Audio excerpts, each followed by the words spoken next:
Hello everyone, welcome back to my YouTube channel. कैसे हैं आप सभी? आशा करते हैं आप सब बढ़िया होंगे, स्वस्थ होंगे और अच्छे से जो है दोस्तों अपने एग्ज़ाम की प्रिपरेशन पे लगे होंगे। दोस्तों आज की क्लास में हम उत्तराखंड जीके का एक मोस्ट इम्पॉर्टेंट टॉपिक कवर करने वाले हैं, जिसमें कि आज हम देखेंगे दोस्तों उत्तराखंड के सांस्कृतिक तत्व। इससे रिलेटेड जो है दोस्तों जितने भी क्वेश्चन आपके अभी तक 2024 तक एग्जाम में पूछे गए हैं, चाहे वो यूके के एग्जाम हो, चाहे यूके ट्रिपल एससी के, ठीक है, यानी कि विभिन्न परीक्षाओं में जितने भी क्वेश्चन जो है दोस्तों आपके उत्तराखंड संस्कृति से रिलेटेड पूछे गए हैं, उन सभी क्वेश्चन को जो है दोस्तों इस टॉपिक के अंतर्गत हम कवर करने वाले हैं। ठीक है, तो इस टॉपिक में जो है दोस्तों मोस्ट इंपॉर्टेंट हम 100 क्वेश्चन देखेंगे जो कि बार बार परीक्षाओं में पूछे गए हैं। ठीक है, तो चलिए दोस्तों शुरू करते हैं आज की ये क्लास। और इससे और क्लास शुरू करने से पहले जो है दोस्तों, अगर आपने अभी तक उत्तराखंड इतिहास से रिलेटेड जो हमारी 300 मोस्ट इंपॉर्टेंट क्वेश्चन थे एमसीक्यूज के, अगर वो आपने अभी तक नहीं देखे हैं तो आप प्लेलिस्ट में जाकर जो है दोस्तों उन क्लासों को देख सकते हैं। ठीक है, एग्जाम के पॉइंट ऑफ व्यू से जो दोस्तों काफ़ी महत्वपूर्ण आपके लिए वो क्लासें रहने वाली हैं। ठीक है, तो आज की क्लास में हम मुख्य रूप से देखने वाले हैं दोस्तों उत्तराखंड के सांस्कृतिक तत्व, यानी कि हमारा जो उत्तराखंड है उसकी जो संस्कृति है, उसकी कल्चर, जो उसकी परंपराएं हैं, उनसे रिलेटेड, चाहे वो चित्रकला हो, चाहे वो त्योहार हो, मेले हो, उत्सव हो, पर्व हो, यानी कि सभी जो हमारे उत्तराखंड के जो सांस्कृतिक तत्व हैं उनसे रिलेटेड जो क्वेश्चन हमें परीक्षा में देखने को मिलते हैं, उनको आज हम कवर करने वाले हैं। ठीक है, संस्कृति यानी कि हमारा जो कल्चर है, हमारी जो परंपरा है, कहते हैं ना कि हमारी संस्कृति हमारी क्या है, विरासत है जो हमें हमारे पूर्वजों से मिली है, और हमें अपनी संस्कृति को बचा के रखना है। और इसी के आधार पर जो है दोस्तों हमें अपनी संस्कृति को अच्छे से पढ़ना भी चाहिए। ठीक है, तो यहाँ पर जो है दोस्तों संस्कृति होती क्या है, तो किसी मानव समूह की ऐतिहासिक विकास क्रम में जीवन व्यापन की जो विशिष्ट शैली विकसित होती है, वह उस समूह की संस्कृति कहलाती है। ठीक है, इसी के आधार पर मानव समूह एक दूसरे से पृथक दिखाई देते हैं, क्योंकि प्रत्येक संस्कृति के अपने विशिष्ट सांस्कृतिक तत्व होते हैं। चाहे वो कला की बात करें, चाहे वो धर्म की बात करें, त्योहार की बात करें, मेलों की बात करें, यानी कि प्रत्येक समूह की, प्रत्येक संस्कृति की जो है दोस्तों उनकी कुछ विशिष्ट सांस्कृतिक तत्व होते हैं जो उन्हें एक दूसरे से अलग करती है। यहाँ जो है दोस्तों हम उत्तराखंड की इन्हीं सांस्कृतिक तत्वों को देखेंगे, यानी कि हम जो इस चैप्टर में जो दिए गए हैं दोस्तों उत्तराखंड के सांस्कृतिक तत्व, उनसे रिलेटेड जो क्वेश्चन परीक्षा में पूछे गए हैं हम उनको देखने वाले हैं। ठीक है, तो चलिए दोस्तों शुरू करते हैं आज की एमसीक्यूज। चलिए, यहाँ पर हम देखेंगे दोस्तों विगत वर्षों का हल प्रश्न पत्र, यानी कि विगत वर्षों में जो है दोस्तों अभी तक इस टॉपिक से जितने भी क्वेश्चन आपके बने हैं उनको हम देखेंगे। ठीक है, तो यहाँ पर पहला क्वेश्चन है दोस्तों, ईश्वर पूजा की जागर पद्धति प्रमुखता होती है, ठीक है, कहाँ पर होती है? मध्य प्रदेश, उत्तराखंड, हरियाणा या फिर असम में। तो ईश्वर पूजा की जो जागर पद्धति होती है दोस्तों, ये मुख्य रूप से जो है आपके उत्तराखंड में है। तो इसका राइट आंसर यहाँ पर हो जाएगा ऑप्शन नंबर ए। ठीक है, ईश्वर पूजा की जागर पद्धति यानी कि कुमाऊं की बात करें चाहे गढ़वाल की बात करें दोस्तों, तो दोनों ही जगह जो है पौराणिक गाथाओं पर आधारित ये जो है दोस्तों जागर होता है। तो उत्तराखंड में जो है दोस्तों विशेष रूप से कृष्ण और पांडवों से संबंधित जो है दोस्तों जागर होते हैं, और ये ईश्वर पूजा की जो जागर पद्धति है ये हमारे उत्तराखंड में प्रचलित है। तो यहाँ पर राइट आंसर हो जाएगा आपका option number A. Next question है, तो क्वेश्चन है दोस्तों, राज्य के निम्न मेलों में से कौन सा जो है दोस्तों काली और गौरी नदी के संगम पर लगता है? यानी कि आपको उस मेले का नाम बताना है जो काली और गौरी नदी के संगम पर लगता है। तो ये क्वेश्चन जो है दोस्तों पीसीएस मुख्य परीक्षा 2006 में बना हुआ है। इसके अलावा भी जो दोस्तों कई बार परीक्षाओं में क्वेश्चन बना हुआ है। ठीक है, तो यहाँ पर आपके ऑप्शन है जौलजीबी मेला, उत्तरायणी मेला, बग्वाल मेला या फिर गिंदी मेला। तो इसका जो राइट आंसर हो जाएगा ये हो जाएगा दोस्तों ऑप्शन नंबर ए, यानी कि जौलजीबी मेला जो है दोस्तों ये काली और गौरी नदी के संगम पर लगता है। तो राइट आंसर यहाँ पर हो जाएगा ऑप्शन नंबर ए। इसके अलावा जो है दोस्तों जौलजीबी जो है ये आपका कहाँ पर स्थित है? पिथौरागढ़ में।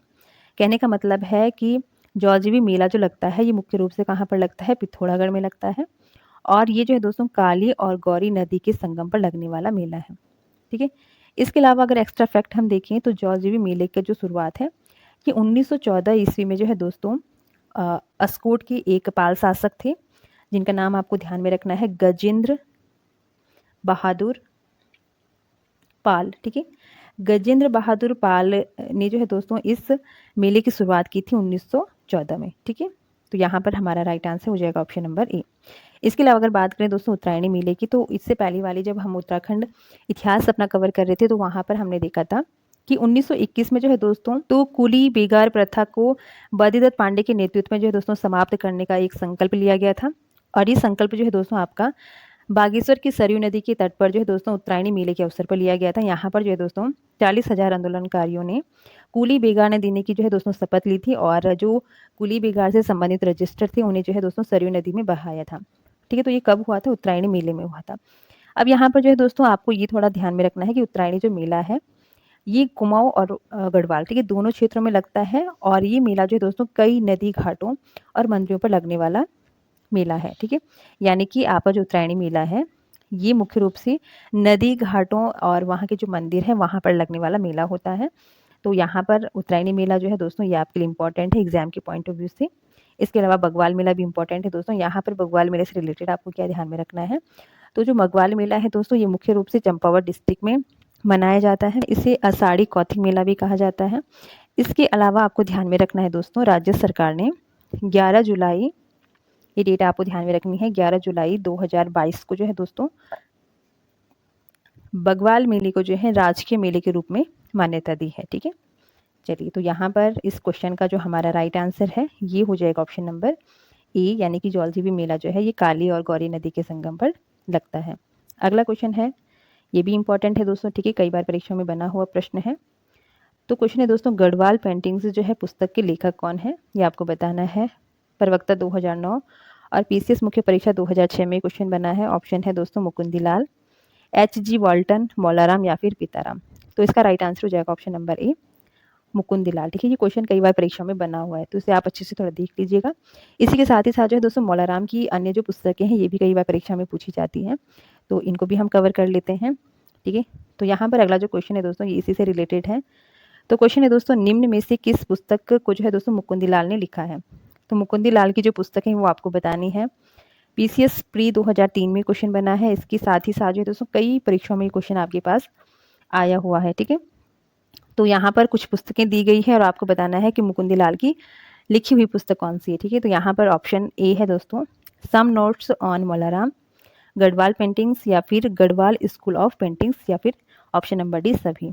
तो यहाँ पर आपका राइट आंसर हो जाएगा दोस्तों ऑप्शन नंबर डी, यानी कि some notes on Maularam, Garhwal paintings और गढ़वाल स्कूल ऑफ पेंटिंग्स, ये सारी पुस्तकें जो है दोस्तों मुकुंदीलाल की लिखी हुई हैं। ठीक है, और कई बार परीक्षाओं में पूछी भी गई हुई है। ठीक है, तो राइट आंसर हो जाएगा यहाँ पर ऑप्शन नंबर डी।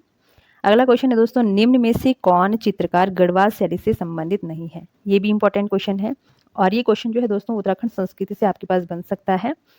तो यहाँ पर आपको बताना है जो चित्रकार गढ़वाल शैली से संबंधित नहीं है। तो ऑप्शन है यहाँ पर हीरालाल, मंगत राम, ज्वालाराम या फिर मंगल राम। ठीक है, तो यहाँ पर हमारा जो राइट आंसर हो जाएगा ये हो जाएगा दोस्तों ऑप्शन नंबर डी। ठीक है, यानी कि मंगल राम जो है दोस्तों ये गढ़वाल चित्रकला शैली से संबंधित नहीं है। ठीक है, यहाँ पर हम इस क्वेश्चन को थोड़ा डिटेल्स में पढ़ेंगे ताकि अगर यहाँ से आपके पास क्वेश्चन बने दोस्तों तो आपका जो क्वेश्चन है ये यहाँ पर गलत ना हो जाए। ठीक है, तो हमें क्या ध्यान में रखना है कि आपने उत्तराखंड इतिहास में देखा होगा, तो आपने जब हम उत्तराखंड के इतिहास में जो है दोस्तों गढ़वाल का परमार वंश पढ़ रहे थे तो वहाँ पर पृथ्वीपति शाह के दरबार में जो है दोस्तों मुगल शहजादा आते हैं सुलेमान सिको। और यहाँ पर आपको ध्यान रखना है कि सुलेमान सिको जो है दोस्तों अपने दरबार के 2 चित्रकारों को भी अपने साथ जो है दोस्तों यहाँ पर लेके आता है। ठीक है, उनके नाम आपको ध्यान रखना है, एग्जाम में पूछा जा सकता है। तो वो 2 चित्रकार थे दोस्तों आपकी श्यामदास, और श्यामदास का पुत्र था दोस्तों आपका हरदास। ठीक है, ये 2 चित्रकार जो है दोस्तों पृथ्वीपति शाह के दरबार में आते हैं सुलेमान सिको के साथ। और जब सुलेमान सिको को जो है दोस्तों दिल्ली वापस ले जाया जाता है और ये जो है दोस्तों इनको यहीं पर छोड़ गए थे। तो यहाँ पर आपको ध्यान में रखना है। और तो यहाँ पर जो हरदास है दोस्तों, हरदास जो कि श्याम शाह के पुत्र हैं, तो हरदास के जो वंशज है इन्होंने गढ़वाल शैली के विकास में महत्वपूर्ण भूमिका निभाई है। ठीक है, यानी कि श्याम शाह के जो वंशज हैं ये गढ़वाली शैली के विकास पर लगे रहे और इन्होंने ही जो है दोस्तों गढ़वाल शैली को आगे बढ़ाया है। ठीक है, यहाँ पर आपको ध्यान रखना है हरदास के पुत्र होते हैं, इनका सीक्वेंस मैं यहाँ पर लिख देती हूँ। पहले हैं दोस्तों श्याम शाह। ठीक है, श्याम शाह प्लस यहाँ पर आपकी आई थी हरदास। ठीक है, हरदास का पुत्र होता है दोस्तों हीरालाल, जो कि यहाँ पर ऑप्शन में दिया गया है हीरालाल। हीरालाल का पुत्र होता है दोस्तों यहाँ पर मंगत राम। ठीक है, मंगत राम का पुत्र होता है दोस्तों मौला राम, जो आप अक्सर जो है दोस्तों आपने पढ़ा होगा इनके बारे में। और मौला राम को ही जो है दोस्तों गढ़वाल शैली का सबसे महान चित्रकार माना जाता है। मौला राम का पुत्र होता है दोस्तों ज्वालाराम। ये सीक्वेंस आपको याद कर लेना है। ठीक है, और ज्वालाराम के बाद जो है दोस्तों धीरे धीरे धीरे जो है दोस्तों ये जो चित्रकला की जो परंपरा थी समाप्त हो जाती है। और मौला राम के जो वंशज है दोस्तों ये धीरे धीरे जो है चित्रकला की शैली को छोड़ते हुए जो है दोस्तों सोनार का काम करना शुरू कर देते हैं। लेकिन मौला राम के वंशजों के बाद जो है दोस्तों यहाँ पर समकालीन जो प्रसिद्ध चित्रकार होते हैं वो होते हैं चैतुर्माणुक्य। इनका नाम भी आपको ध्यान में रखना है, ये भी गढ़वाल चित्रकला शैली से संबंधित है। तो यहाँ पर आपको इसे थोड़ा ध्यान में रख लेना है। पहले श्याम शाह होंगे, श्याम शाह के पुत्र हरिदास, हरिदास के पुत्र होंगे दोस्तों आपके हीरालाल। ठीक है, और हीरालाल को जो है दोस्तों गढ़वाली चित्रकला शैली का सूत्रपात करता माना जाता है। फिर हीरालाल का पुत्र हो जाएगा आपका यहाँ पर मंगत राम का पुत्र हो जाएगा मौला राम के पुत्र हो जाएंगे आपके ज्वालाराम। ठीक है, तो ये जो है तो ये सभी क्या है गढ़वाल चित्रकला शैली से संबंधित है। ठीक है, तो यहाँ पर हमारा जो राइट आंसर है ये हो जाएगा ऑप्शन नंबर डी, यानी कि मंगल राम जो है दोस्तों गढ़वाल चित्रकला शैली से संबंधित नहीं है। ठीक है, हीराराम तो हीरालाल हैं जिन्हें गढ़वाल चित्रकला शैली का सूत्रपात करता माना जाता है। इनके पुत्र होते हैं मंगत राम। ठीक है, और मंगत राम के पुत्र होते हैं दोस्तों मौला राम और मौला राम के पुत्र होते हैं ज्वालाराम। ठीक है, तो ये सभी क्या है गढ़वाल चित्रकला शैली से संबंधित हैं। चलिए नेक्स्ट क्वेश्चन है, तो कवि चित्रकार मौला राम चित्रकला की किस शैली के लिए प्रसिद्ध है? बसोली, गढ़वाल, गुलेर या फिर कांगड़ा। ठीक है, तो यहाँ पर राइट आंसर हो जाएगा दोस्तों ऑप्शन नंबर बी।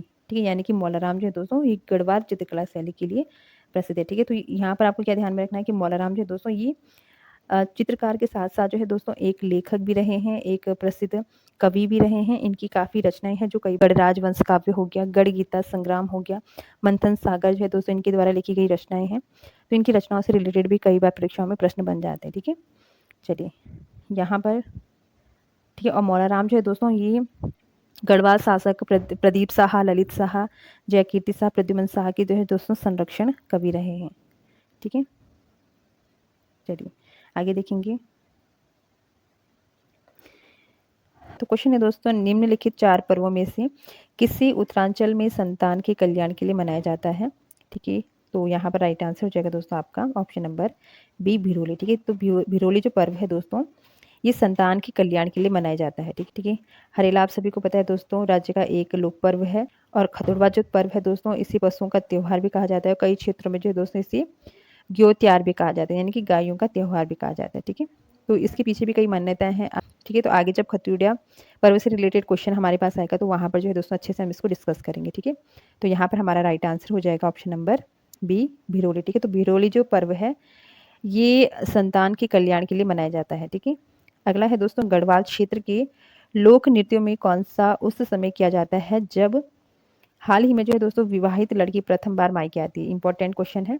ठीक है, एग्जाम में बन सकता है कि गढ़वाल क्षेत्र का वह लोक नृत्य कौन सा है जो तब मनाया जाता है दोस्तों जब पहली बार जो है लड़की मायके आती है, विवाहित लड़की मायके आती है। ठीक है, ऑप्शन है चौफुल्ला जागर, झुमेला या फिर थड़िया नृत्य। तो यहाँ पर इसका राइट आंसर हो जाएगा दोस्तों ऑप्शन नंबर डी थड़िया नृत्य। ठीक है, यानी कि थड़िया नृत्य जो है ये गढ़वाल क्षेत्र में बसंत पंचमी से जो है दोस्तों वैशाखी तक मनाया जाता है। और यह नृत्य जो है दोस्तों तब किया जाता है जब पहली बार जो है दोस्तों विवाहित लड़की अपनी मायके में आती है। ठीक है, तो राइट आंसर हो जाएगा यहाँ पर ऑप्शन नंबर डी। ठीक है, चलिए नेक्स्ट क्वेश्चन है, सुमिलित कीजिए तथा दिए गए कोट से जो है दोस्तों सही उत्तर का चयन कीजिए। तो यहाँ पर एक साइड आपके मेले दिए गए हैं और दूसरी साइड जो है दोस्तों उत्तराखंड के स्थल दिए गए हैं। तो चलिए देखते हैं कौन सा जो है दोस्तों सुमिलित होता है हमारा। तो यहाँ पर हमारा पहला हो जाएगा, ठीक है, पहला है दोस्तों हमारे पास बगवाल। ठीक है, तो बगवाल मनाया जाता है दोस्तों आपका देवीधुरा में। ठीक है, यानी कि ए का जो राइट हो जाएगा ये ऑप्शन नंबर 2। चैती मनाया जाता है दोस्तों काशीपुर में। ठीक है, इसके अलावा गबला देव जो है दोस्तों ये दारमा घाटी वाला हो जाएगा। इसके अलावा पुष्यमान आपका हो जाएगा पिथौरागढ़ में। तो यहाँ पर आपका जो राइट आंसर हो जाएगा आपका हो जाएगा दोस्तों ऑप्शन नंबर बी। ठीक है, ऑप्शन नंबर बी यहाँ पर राइट हो जाएगा दोस्तों, यानी कि ए का हो जाएगा 2 और बी का हो जाएगा 3, सी का हो जाएगा आपका 1 और डी का हो जाएगा आपका यहाँ पर 4, ठीक है। तो राइट आंसर हो जाएगा यहाँ पर ऑप्शन नंबर बी। और ये क्वेश्चन जो है दोस्तों मुख्य परीक्षा आपकी पीसीएस मुख्य परीक्षा 2003 में बना हुआ है। चलिए नेक्स्ट है, किमनी गाँव किस जनपद में स्थित है, ठीक। तो हरिद्वार, उत्तरकाशी, चमोली या फिर देहरादून, ठीक है। तो किमनी गाँव जो है दोस्तों ये आपका स्थित है चमोली जनपद में, ठीक है। Right answer option number C. चलिए अगला क्वेश्चन है, राज्य में मनाए जाने वाला पर्व बग्वाल या फिर बगाई है, तो ये कौन सा पर्व है, दीपावली का पर्व है, ठीक है। तो राइट आंसर हो जाएगा ऑप्शन नंबर बी। चलिए नेक्स्ट है, उत्तराखंड की प्रसिद्ध लोकगीत फेड़ो पाको बारामासा की धुन बनाई है, इंपॉर्टेंट क्वेश्चन है देखिए, ठीक है। तो क्वेश्चन है दोस्तों, उत्तराखंड के प्रसिद्ध लोकगीत फेड़ो पाको बारामासा की धुन बनाई है, ठीक है। तो राइट आंसर हो जाएगा यहाँ पर ऑप्शन नंबर डी, स्वर्गीय बजेंद्र लाल शाह ने, ठीक है। इसके अलावा इस गीत के जो निर्देशक हैं, संगीतकार हैं, वो है दोस्तों आपकी मोहन उत्प्रेती, ठीक है। एग्जाम में क्वेश्चन बन सकता है, इसके निर्देशक कौन है, मोहन उत्प्रेती, और इस गाने की जो धुन है ये बनाई है दोस्तों बजेंद्र लाल शाह ने, ठीक है। तो राइट आंसर हो जाएगा ऑप्शन नंबर डी। अगला क्वेश्चन है दोस्तों, झाल, विडाई, दमामा और मुरियो ये सभी क्या हैं, ठीक है। तो ये सभी जो है दोस्तों कुमाऊं के वाद्य यंत्र हैं, ठीक है। कौन कौन सी, झाल हो गया, विडाई हो गया, दमामा हो गया और मुरैयो हो गया, ठीक है। चलिए अगला क्वेश्चन है, हरेला क्या है, ये कई बार परीक्षा में क्वेश्चन बना है, लेखपाल 2023 में भी बना है, 2012 में बना है, 2004 में भी बना है, इसके अलावा भी कई परीक्षा में बना हुआ है।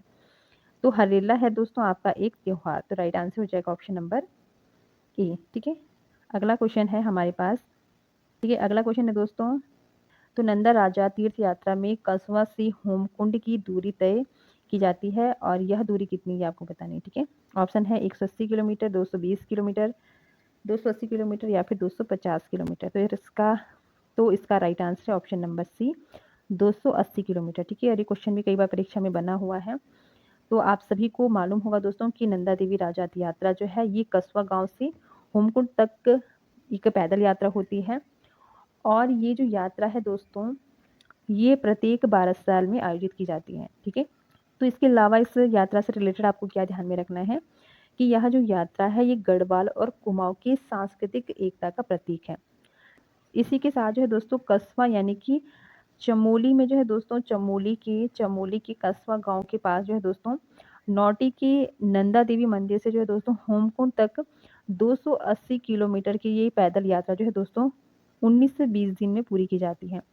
यहाँ पर इसके साथ ही साथ जो है दोस्तों नंदा देवी की विदाई यात्रा में जो है दोस्तों आगे आगे चलने वाला एक 4 सिंगा वाला मेंढा होता है, जो कई बार परीक्षा में पूछा जाता है। प्रत्येक 12 वर्ष में ये आयोजित होता है, और इसकी जो दूरी होती है दोस्तों ये कितनी होती है, 280 किलोमीटर, ठीक है। चमोली के कस्बा गांव से लेकर हेमकुंड तक की ये पैदल यात्रा होती है। तो इसका राइट आंसर हो जाएगा आपका option number C. Next question है दोस्तों, बग्वाल किस स्थान पर लगता है, तो बग्वाल जो है दोस्तों ये आपका लगता है देवीधुरा में, ठीक। तो राइट आंसर हो जाएगा यहाँ पर ऑप्शन नंबर डी। इसके साथ ही साथ जो है दोस्तों डेट आप जरूर से याद कर लिए, तो राज्य सरकार ने जो है, मैंने इससे पहले वाले क्वेश्चन में भी आपको बताया है, राज्य सरकार ने जो है दोस्तों 11 जुलाई 2022 को इस मेले को जो है दोस्तों राजकीय मेले के रूप में मान्यता दी है, ठीक है। चलिए अगला देखेंगे, प्रसिद्ध गोचर मेला कब प्रारंभ हुआ, प्रवक्ता 2009 में क्वेश्चन बना है। तो गोचर मेला आपका कहाँ पर लगता है, चमोली में लगता है, और इसकी जो शुरुआत है दोस्तों ये हुई थी आपकी 1943 ईस्वी में, ठीक है। 1943 ईस्वी में गढ़वाल के जो उस समय डिप्टी कमिश्नर थे बर्नेडी, तो बर्नेडी ने जो है दोस्तों माना घाटी के प्रसिद्ध समाज सेवी थे आपके गोविंद प्रसाद नौटियाल, इनकी सहायता से जो है दोस्तों गोचर मेले की शुरुआत की थी। इस मेले का जो उद्देश्य होता है ये सीमांत क्षेत्रवासियों का जो है दोस्तों क्रय विक्रय का एक यहाँ पर मंच उपलब्ध कराया जाता है, जिसमें कि कृषि से संबंधित, बागवानी से संबंधित, इसके अलावा हथकरघा उद्योग से संबंधित, ऊनी वस्त्र उद्योग से संबंधित विभिन्न प्रकार की जो है दोस्तों वस्तुओं का यहाँ पर प्रदर्शन किया जाता है, ठीक है। तो गोचर मेला कहाँ पर लगता है आपका, चमोली में लगता है, और इसकी जो शुरुआत हुई थी दोस्तों ये हुई थी आपकी 1943 में, ठीक है। तो राइट आंसर हो जाएगा ऑप्शन नंबर डी। अगला क्वेश्चन है, तो क्वेश्चन है दोस्तों संस्कृत अकादमी की स्थापना की गई है, प्रवक्ता 2009 में क्वेश्चन बना है, ऋषिकेश, कर्णाश्रम, हरिद्वार या फिर देवप्रयाग में। तो राइट आंसर है इसका ऑप्शन नंबर सी, हरिद्वार में, ठीक है। तो संस्कृत अकादमी जो है दोस्तों ये कहाँ पर है आपका, हरिद्वार में। अगला क्वेश्चन है, ये क्वेश्चन भी इंपॉर्टेंट है एग्जाम के पॉइंट ऑफ व्यू से, तो उदय शंकर नृत्य और नाट्य अकादमी की स्थापना सन 2003 में किस स्थान पर की गई, ठीक है। तो इस क्वेश्चन से और क्वेश्चन कैसे बन सकता है कि उदय शंकर नृत्य और नाट्य अकादमी की स्थापना कब हुई थी? 2003 में। ठीक है, अब कहाँ हुई है आपको बताना है, नैनीताल, अल्मोड़ा, हरिद्वार या फिर देहरादून। तो राइट आंसर दोस्तों इसका ऑप्शन नंबर बी अल्मोड़ा। यानी कि 2003 में उदय शंकर नृत्य और नाट्य अकेडमी की जो स्थापना है दोस्तों ये कहाँ पर हुई थी? अल्मोड़ा में। तो राइट आंसर हो जाएगा आपका ऑप्शन नंबर बी। अगला क्वेश्चन है, संगीत शिक्षा के लिए भातखंडे हिंदुस्तानी संगीत संस्था देहरादून से संबंध महाविद्यालय निम्न में से किस एक नगर में नहीं है? यानी कि जो है दोस्तों भातखंडे हिंदुस्तानी संगीत संस्था के जो परिसर हैं ये आपके 3 जिलों में है। ठीक है, तो जिस जिले में नहीं है वो आपको बताना है। तो इसका राइट आंसर हो जाएगा ऑप्शन नंबर बी। ठीक है, यानी कि भातखंडे हिंदुस्तानी संगीत संस्था के जो परिसर हैं दोस्तों ये हैं आपके देहरादून में भी है, अल्मोड़ा में है और पौड़ी में है। इन 3 जिलों में जो है दोस्तों भातखंडे हिंदुस्तानी संगीत संस्था परिसर जो है दोस्तों स्थित है। ठीक है, तो यहाँ पर राइट आंसर हो जाएगा आपका ऑप्शन नंबर बी। चलिए अगला क्वेश्चन देखेंगे, राज्य में लोक कला संस्थान की स्थापना की गई है? ठीक है, देहरादून, अल्मोड़ा, हरिद्वार या फिर आपका पिथौरागढ़ में। तो इसका राइट आंसर हो जाएगा ऑप्शन नंबर बी अल्मोड़ा में। ठीक है, तो राज्य में जो है दोस्तों लोक कला संस्था जो है आपकी स्थापित है अल्मोड़ा में। अगला क्वेश्चन है दोस्तों, एपण बनाने में प्रयुक्त विस्वार क्या है? ठीक है, विस्वार क्या है ये आपको बताना है। तो इसका राइट आंसर दोस्तों ऑप्शन नंबर सी, चावल के आटे का घोल। तो एपण किसे कहते हैं दोस्तों? तो एपण जो है ये लिपाई या फिर सजावट करने को कहा जाता है। ठीक है, तो एपण जो है दोस्तों किसी मांगलिक और धार्मिक अवसर पर बनाया जाता है और इसको बनाने के लिए जो है दोस्तों विस्वार का प्रयोग किया जाता है। और विस्वार जो होता है दोस्तों ये आपका होता है चावल के आटे का घोल। ठीक है, तो राइट आंसर हो जाएगा ऑप्शन नंबर सी। अगला क्वेश्चन है, किस राज्य में नंदा देवी महोत्सव मनाया जाता है? तो आपको बताना है किस राज्य में जो है दोस्तों नंदा देवी महोत्सव मनाया जाता है। उत्तराखंड, मणिपुर, राजस्थान या फिर बिहार। तो राइट आंसर है आपका ऑप्शन नंबर ए, उत्तराखंड में। ठीक है, अगला क्वेश्चन है, सोमनाथ यानी कि मासी मेला लगता है, ठीक है, कहाँ पर लगता है? उत्तर प्रदेश, उत्तराखंड, मध्य प्रदेश या फिर राजस्थान। तो सोमनाथ का जो मेला लगता है दोस्तों ये लगता है आपका उत्तराखंड में। तो राइट आंसर हो जाएगा ऑप्शन नंबर बी। चलिए अगला क्वेश्चन है, ये भी इंपॉर्टेंट क्वेश्चन है, कई बार परीक्षा में बना हुआ है। तो नंदा राजात यात्रा आयोजित की जाती है 6 वर्ष में, 10 वर्ष में, 5 वर्ष में या फिर 12 वर्ष में। तो प्रत्येक 12 वर्ष में जो है दोस्तों नंदा राजात यात्रा का आयोजन किया जाता है। तो इसका राइट आंसर हो जाएगा ऑप्शन नंबर डी। चलिए नेक्स्ट क्वेश्चन है और ये जो है दोस्तों आज की क्लास का हमारा लास्ट क्वेश्चन रहेगा। तो क्वेश्चन है दोस्तों, रमतुल्ला वाद्य यंत्र किस जौनसारी लोक नृत्य में अनिवार्य रूप से बजाया जाता है? ठीक है, यानी कि रमतुल्ला जो वाद्य यंत्र है तो ये जो है दोस्तों जौनसारी लोक नृत्य में अनिवार्य रूप से बजाया जाता है। तो इसका राइट आंसर हो जाएगा दोस्तों आपका ऑप्शन नंबर बी, हारुल में। ठीक है, यानी कि हारुल में जो है दोस्तों मुख्य रूप से अनिवार्य रूप से जो है रमतुल्य वाद्य यंत्र का प्रयोग किया जाता है और ये क्या है, एक जौनसारी लोक नृत्य है। ठीक है, तो ये थी दोस्तों आज की क्लास की most important 26 question. I hope आप सभी को जो है दोस्तों क्लास इंपॉर्टेंट लगी होगी, यूजफुल लगी होगी। और इसी के साथ जो है दोस्तों अगर आपको वीडियो क्लास अच्छी लगी तो लाइक और शेयर कर दें, चैनल पर नए हैं तो चैनल को सब्सक्राइब कर दें। बाकी के क्वेश्चन जो है दोस्तों हम नेक्स्ट क्लास में कवर करेंगे। फिलहाल दोस्तों आज के लिए इतना ही, मिलते हैं नेक्स्ट क्लास में, तब तक के लिए धन्यवाद।